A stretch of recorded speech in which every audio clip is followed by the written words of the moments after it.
nothing puts a smile on my face more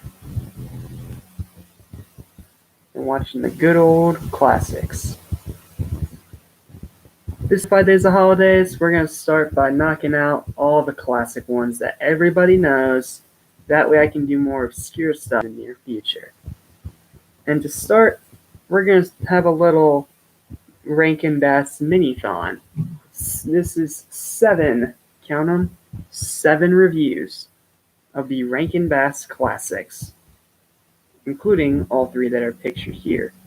And today, we're going to start off with the one that everyone knows and loves, Rudolph. Rudolph the Red-Nosed Reindeer, the original 1964 animatic Rankin Bass movie. It's a classic. What can I say? It's pretty much a tradition to watch every Christmas because it not only kind of takes place in a Christmas-themed town, but I mean, it's about a reindeer. It's a story everyone knows. Now, like, I could explain it through song, but that'd be a little too easy. But, yeah, it's a classic, to say the least.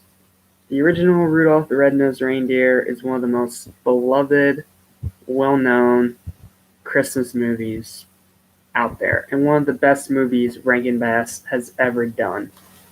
And in their long history of their great track record, that's saying a lot.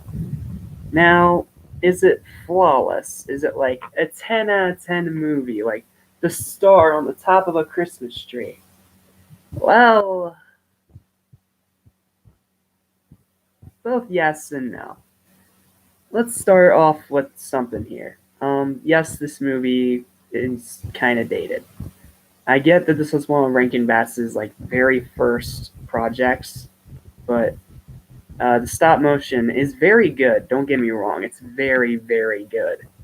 But the lip syncing, it's not great. I mean, is it as bad as something like DBZ Connect, where they don't even match what they're saying? They're just going like this? No, it's not that bad.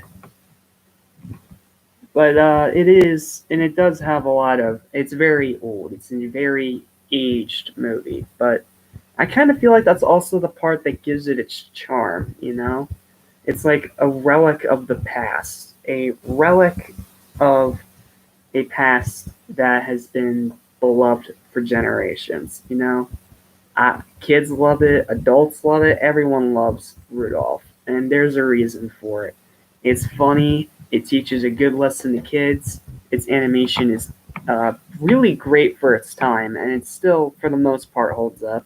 Although, like I said, some of that stop motion, some of the lip syncing can be a little off with the mouth, but that's just a minor nitpick. The story is recognizable, and it has not one, not two, but 3 classic Christmas songs in here. This was the debut of not just Rudolph the Red-Nosed Reindeer. This was also the debut of Silver and Gold and Holly Jolly Christmas.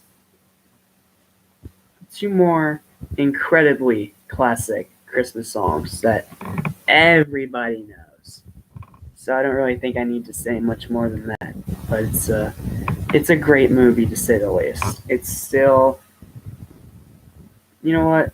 Yeah, it's a 10 movie. It has some little problems, but that's well beneath me. For what they were able to do, it's a masterpiece. And I love this movie.